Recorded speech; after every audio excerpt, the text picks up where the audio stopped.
She wasn't supposed to stand out that morning. In a crowd of hundreds rushing through the airport, families juggling luggage, businessmen arguing on phones, couples laughing about window seats, she looked like nobody special.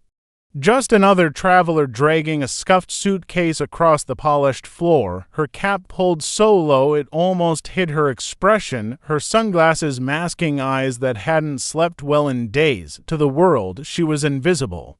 And that's exactly what she wanted, but fate never respects disguises. It waits for the perfect moment when you're tired, when you're hiding, when you think your past is finally behind you to rip everything open. By sunset, every passenger on Flight 482 would know her name. By sunset, millions online would know her story. And by sunset, the quiet woman in seat 2 would become the reason 320 people lived to see another sunrise.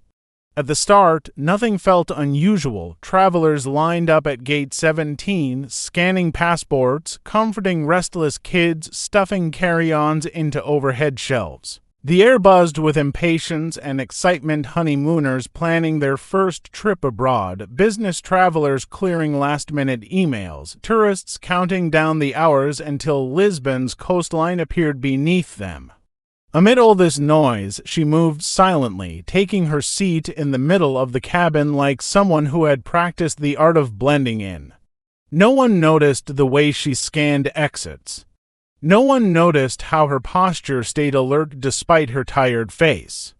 No one noticed how she flinched just slightly at the distant rumble of engines, because she wasn't here to be noticed. She wasn't here to lead, to command, or to save anyone.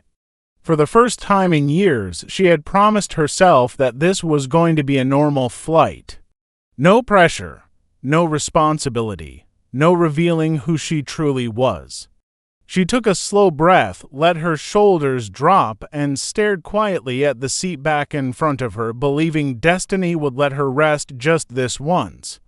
Turbulence began as a harmless shiver through the cabin, the kind passengers joked about while tightening their seat belts. The overhead bins rattled softly, plastic cups quivered, and a few uneasy laughs flickered through the rows. But within minutes, the air shifted. The gentle shakes turned into deep, rolling jolts that felt unnatural, too sharp, too frequent, too uneven. Conversations died mid-sentence. Parents gripped their children a little tighter. Flight attendants, trained to hide fear, exchanged quick glances that gave everything away.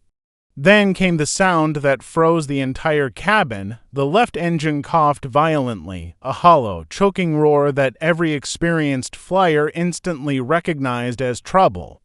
The cabin lights flickered, dimmed, then steadied again.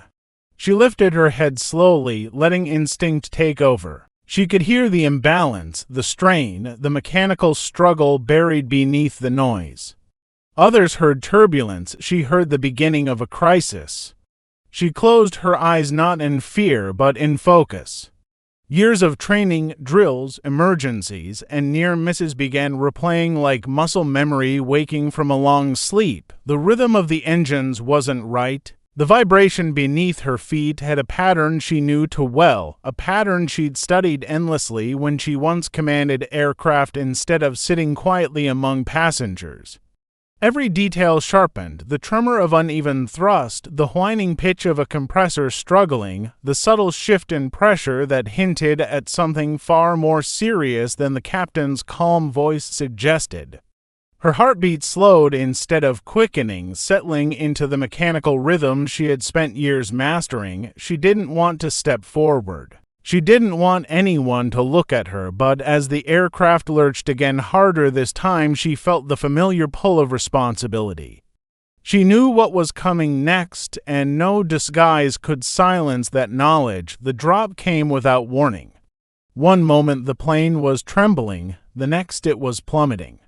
Luggage burst from overhead bins, drinks flew sideways, and terrified screams filled the cabin. Oxygen masks fell in a violent cascade, swinging like pendulums as passengers fought to grab them with shaking hands. A baby's wail cut through the chaos, sharp enough to break even the strongest nerves. Flight attendants struggled to move, their calm smiles replaced with raw fear. She felt the aircraft's nose dip, felt the engines choking harder, felt the world tilt downward. Something inside her snapped not in panic, but in resolve. She unbuckled her seat belt with a steady click. Standing in the aisle, she raised her voice, a voice trained to command crews during crises. "Everyone stay calm. Listen to me." Even through the chaos, something in her tone sliced through the noise.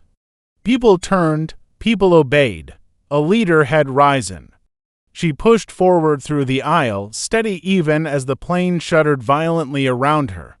Panicked passengers grabbed at her sleeve, eyes pleading for answers she wasn't ready to give. Flight attendants stepped aside instinctively, sensing authority in her presence. At the cockpit door, she knocked firmly, not politely, but with urgency only pilots understand. The door opened just enough to reveal the co-pilot's wide, frightened eyes. Inside, the cockpit was chaos alarms blaring, red warning lights flashing across every panel, the captain gripping the controls with hands struggling to stay steady. Smoke from overheating components curled near the floor. She didn't waste time. "I'm a pilot." "Let me help," the co-pilot blinked in disbelief. The captain hesitated, torn between protocol and survival.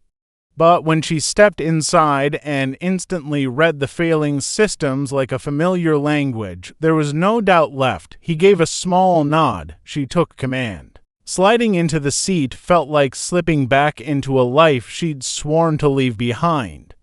Her hands moved without hesitation, checking gauges, recalibrating controls, stabilizing what little power remained in the right engine. The storm outside hammered the windshield with sheets of rain, making visibility nearly impossible. Turbulence rattled the aircraft like a toy tossed by the sky. The captain followed her instructions, voice steadier now, while the young co-pilot clung to her confidence like a lifeline. The radio crackled with patchy signals, ground control fading in and out. She had no guarantee of reaching a runway, but she refused to accept any other outcome.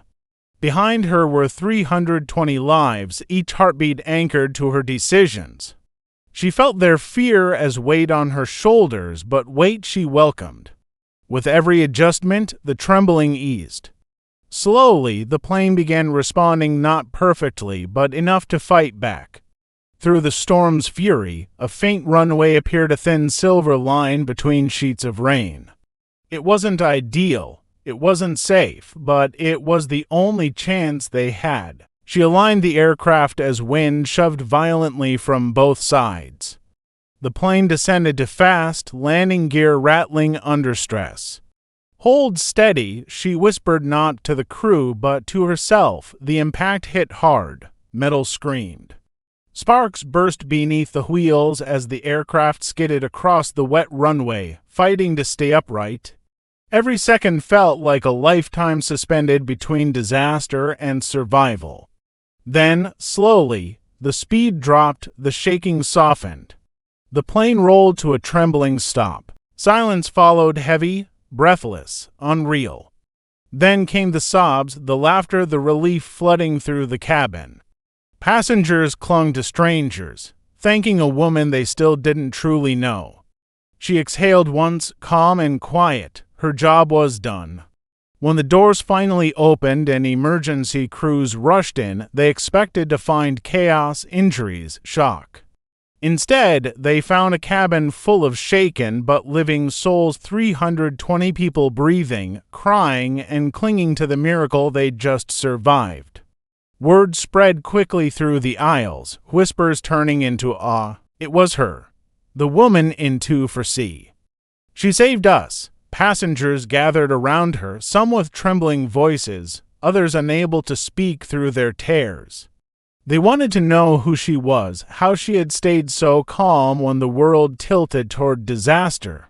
But she didn't offer a speech, didn't claim credit, didn't bask in their admiration. She simply smiled, humble and tired, and said anyone would have done the same, yet everyone there knew that wasn't true. Most people freeze, most people pray someone else will stand. But she had stepped forward when no one else could. As authorities arrived, her identity finally surfaced: a former Air Force pilot, once known for her precision and fearlessness, who had walked away from the cockpit after a personal tragedy she never discussed. She hadn't wanted attention, she hadn't wanted to reopen old wounds. That morning, she wanted to be a nameless traveler passing through a quiet day. But destiny doesn't negotiate with those who try to hide. It calls them at the exact moment they wish it wouldn't, revealing who they truly are when the world needs them most.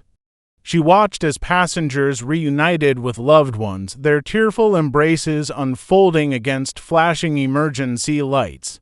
In those moments, she felt no triumph, only relief. Lives that could have ended now continued, a newborn carried gently out into the rain, a young couple holding hands tighter than before, an elderly woman whispering prayers of gratitude. These were the reasons she had stepped forward, reasons far greater than rank, medals, or recognition.